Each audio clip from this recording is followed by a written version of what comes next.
Here's my motor system. It's on a rail that slides, and it has 10 foot of slide. On the end here, I have a stopper on the end, and at the other end of this, at 10 feet, I have another stopper.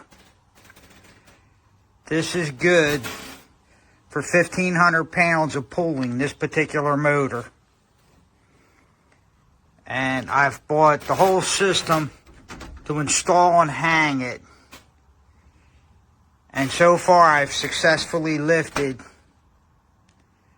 probably about a 700 pound item to the second floor.